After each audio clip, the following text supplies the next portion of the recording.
special teams. What are you worried about this week? So they have a good returner that they've played and elevated the last handful of weeks. Sims, I anticipate him being brought up to the roster by the end of the week for sure. So, got to do a good job playing leverage versus them. Very familiar with the coordinator. He was my assistant for 3 years in Indy, my first 3 years there. So they do a lot of the same things we do, a lot of the similar schemes, protection. So very familiar with this team and their personnel.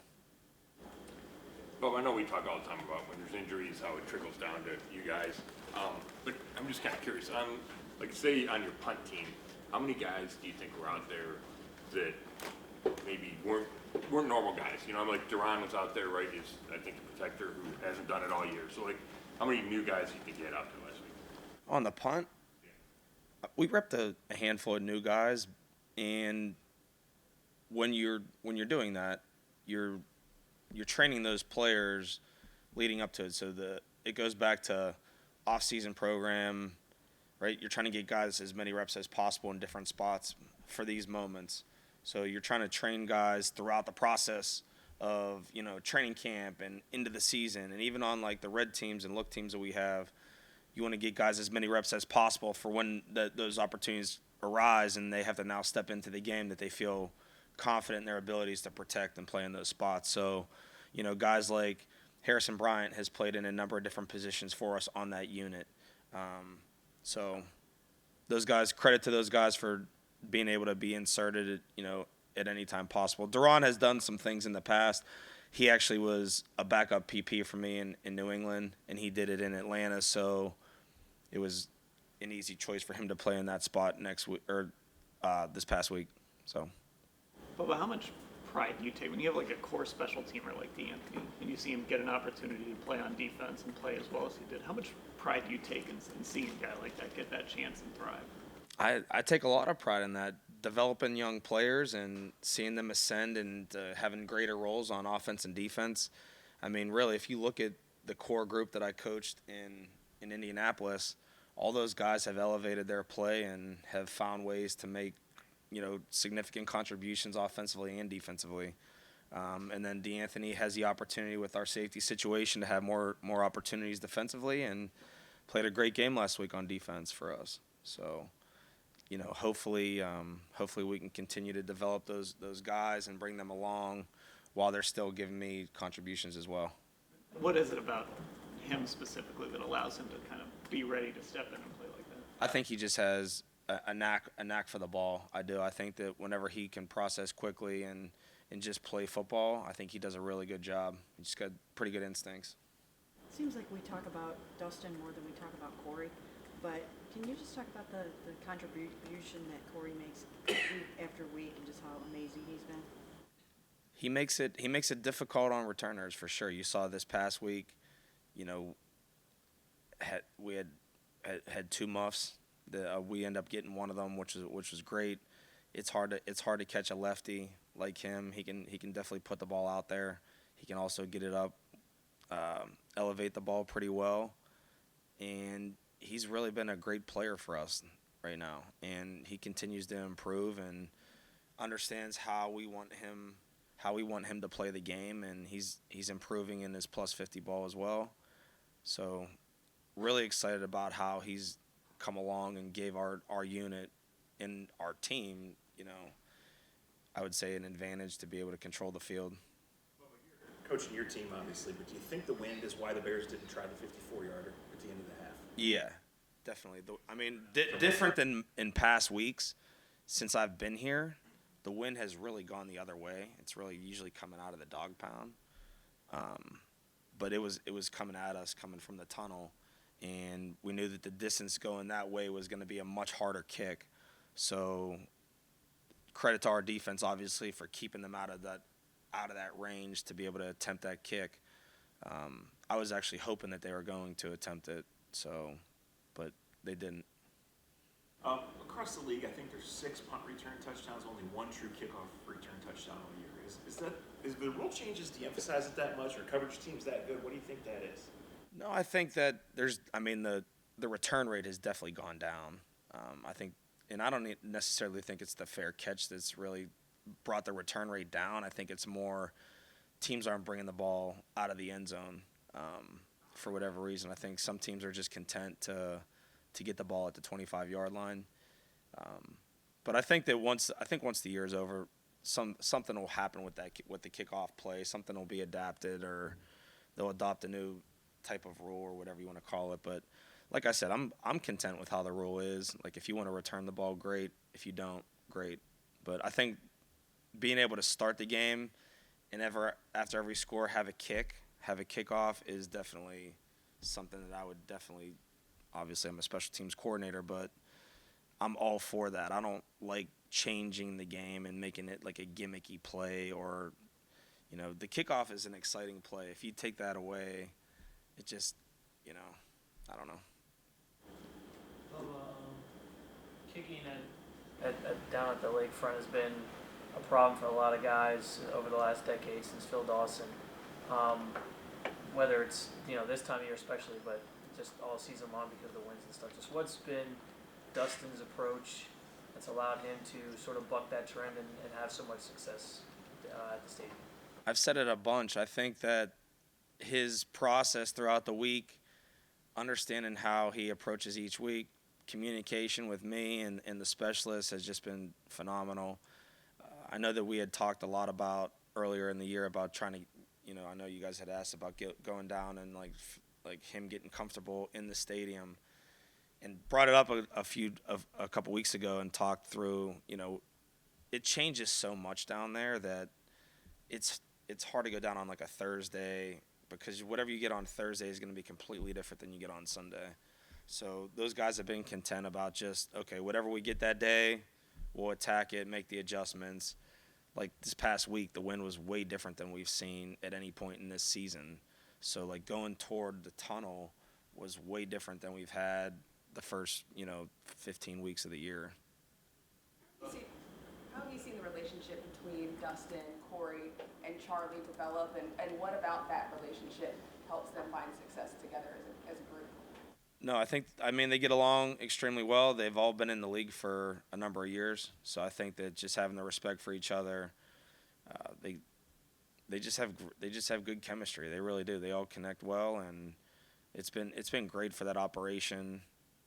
They're easy guys to coach. They don't really push back to me at all with anything. So if I have a recommendation or a suggestion, they take it and they apply it, and if they disagree, then they'll express their feelings. But I feel like we've had really good communication with that group, and all those guys work extremely hard and are true professionals, all three of them. With the win the way it was the other night or the other day, was it an easy decision when you and Kevin are talking about deferring and taking the ball so you had the win behind you in the fourth quarter? Kevin and I talked about it pregame, and I thought that he made a really good decision to take the ball. I thought that was the best thing. We wanted to have the win in the fourth quarter, and I think that he did a good job by taking the ball there. Yeah. Well, I know you talked about Dustin last week, but it's 5 points from catching Jim Brown for the all-time, scoring in one season. Can you just talk about that a little bit? No, like I said, he's been a great player for us. The execution has been at a high level, and fortunately, he's made a lot of his kicks. And like I said before, I think he's done a tremendous job for our team, and the confidence he has in our coaching staff, the head coach, GM owners. He's earned every bit of credit he deserves, and I think he should really be, in my mind, get every accolade you could get. I think he's done a really good job, and he's earned it. So he's been great for us. Take you to the Pro Bowl? I hope not. I hope not. And I hope not. I really do. MVP of this team. MVP of this team? Jeez. I probably shouldn't even answer that question, but I'll answer it for you. Obviously, I'll say Dustin aside, I would say 95. He's just ridiculous. I've never seen a player. I've been in the league since 2005. I've never been around a football player like that guy. it's unbelievable. And I think when you actually get to see him in person, it just looks way different. And to me, he's hands down. It's not even a question. Like, he's hands down the best football player in the league. Like, to me, like, defensively, he's hands down the best. There's no one that's even remotely close to him, in my opinion. How did the South Dakota State jersey go over? He forgot the jersey, so I had to wear a Jackrabbit sweatshirt. But I will support Pierre in the final. I think the finals the Sunday before the national championship game. So I wish they would play that this week. It'd be so much better to just get it done, but they don't want to do it, I guess, with the bowl games and stuff. Yeah, so they should really get that game. Whoever's in charge of scheduling that, I would recommend you move it to this week. But I love 1AA football. The playoffs are exciting, and congrats to the I messed with Pierre and called them the little Jackrabbits, But congrats to the Jackrabbits there. Yeah. What's been the best jersey in those Friday meetings all year? The best jersey? Anthony Walker has a plethora of jerseys, so he comes every week with something different. So he really keeps us, on our toes, I guess. And disappointing to say this, but there has not been a lot of other guys that have followed suit. It's really me and Walk that wear the jerseys on Fridays. So. Yep. Fourth quarter last week, huh? Yeah,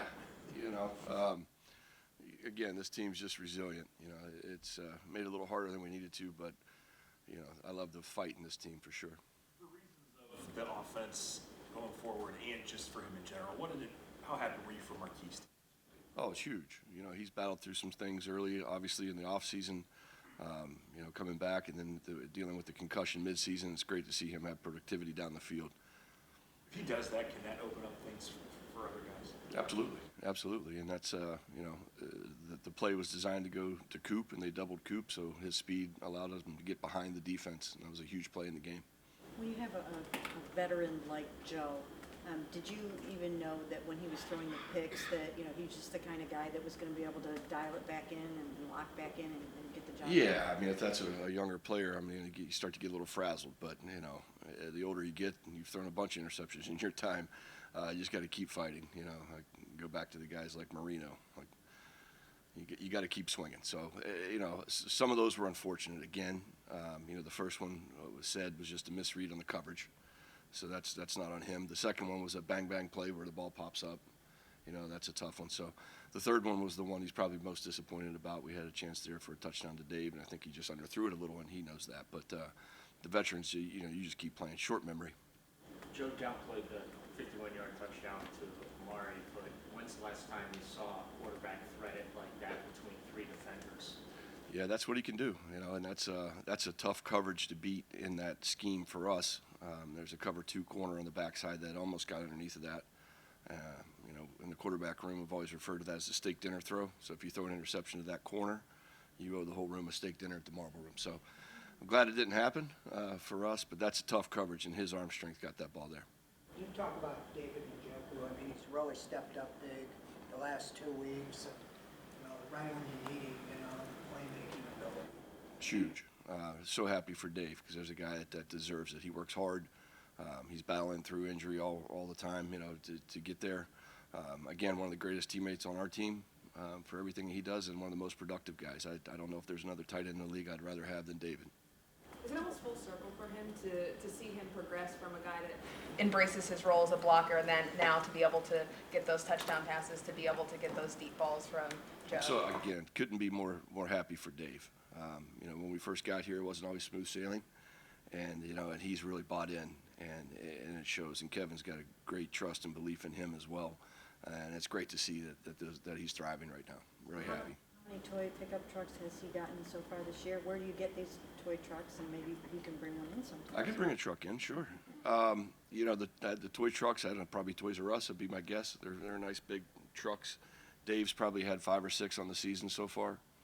He won one last week as well as did Harry. So our tight end group had a ton of pickups, and that's what we're all about. That when we play connected as a unit, and as a team, and we play for each other, we generally have good days. Where did that idea come from? I guess, and how long have you been doing that? As a quarterback, when I played, I always tried to be the first one to help guys up off the field. That's just something I always believed in. The tighter the group, the more success you have. And that's just something that I've always done.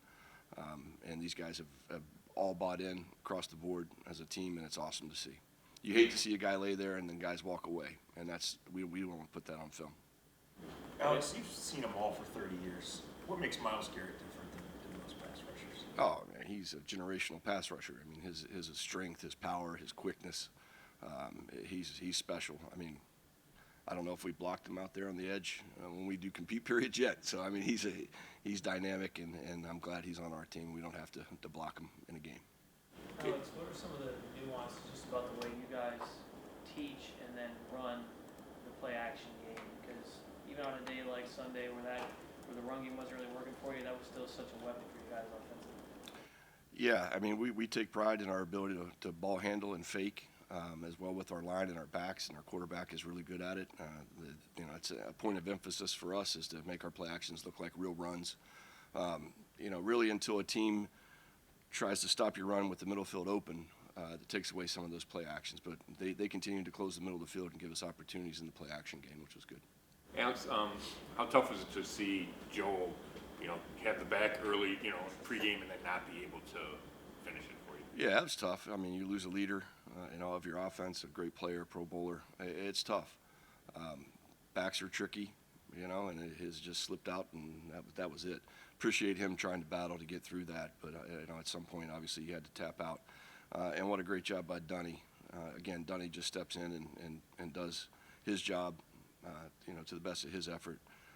Last week, he won a game ball because of it. So, really proud of him. But hopefully, as we move forward, we can get our guys healthy and get them back in. We'll see. Obviously, you guys didn't run the ball like you wanted to. Right. How much of that is having four guys that aren't usually out there? That's pretty big. Yeah, it's big, but it's no excuse. We got to find a way to be productive in the run game, regardless of who's on the field.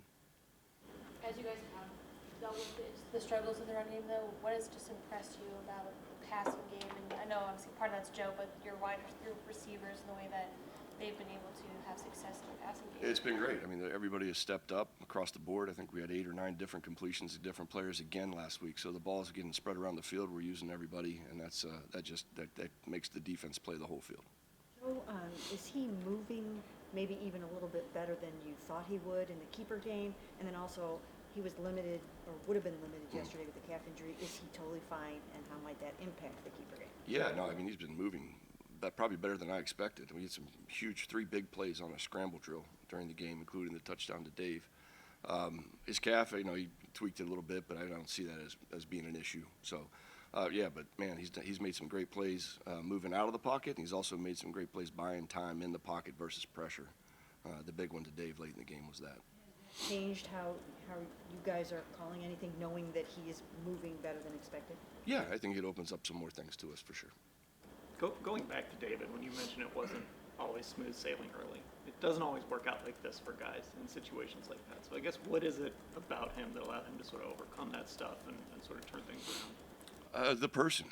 I think the person he's prideful. He wants to be successful. And a lot of times when guys get frustrated early, it's because they're not having the success that they feel like they need to have. And Dave, he worked through that.